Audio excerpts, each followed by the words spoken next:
وعليكم السلام.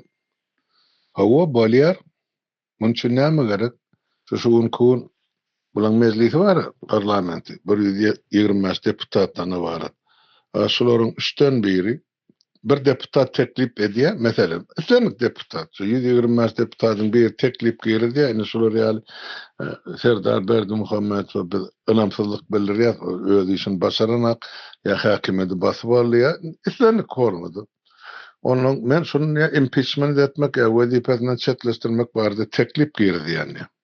Ondan sonra şu teklip meclis hükmen dinlenmen. Şu teklibe şunu günlük yeme girmek için, gün tertibine girmek için meclisin üçten biri radiyalığını vermeli.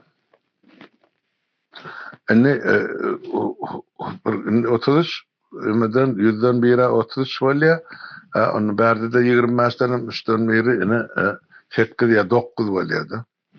Yani 30 olum 9 43 42 ya 43 deputat ses verse umumi şu 125 deputattan eyyam şu mesele gün tertibine girdiliyor parlamentin.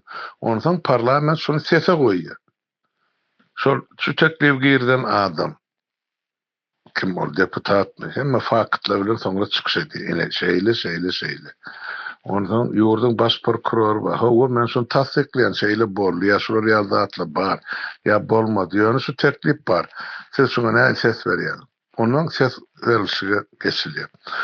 Ondan şu yankı umumi aydari şu 125 deputatın şuna şu mesela ya şu kozgalın soruğu onun cevap verse demek onu da 43 yenem 43 86 deputat şuna el kaldırsa o şunu ayırmalı. Serdar Bermuhamedov bolu mesele çözüldü. Bu tayda halkı koça çıkarmak, kozgalan kaldırmak, basıp almak hiç tat gerekken. Yani hemme şu asuda yolun hakimiyet çözmekliğin usulü yine konstitüsyada gorkazıldı. Şonu edesleri gelen hak ne için? Sebep olan deputat dip parlamenta getiren bir topar o yani olan önüne yazılıp yatan orromsalar o. Men başka söz tapamam aytma. Böyle vatanım gerekli halkım istat. Ben öğrenene değmese veliyalar onun so deputatlık mandatı için o 5 yılın devamını belki bunlara 20 bin ya 30 bin dolar düşen rücüsüne.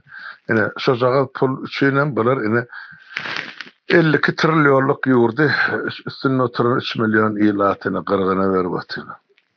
Ne menden cevap şeyle.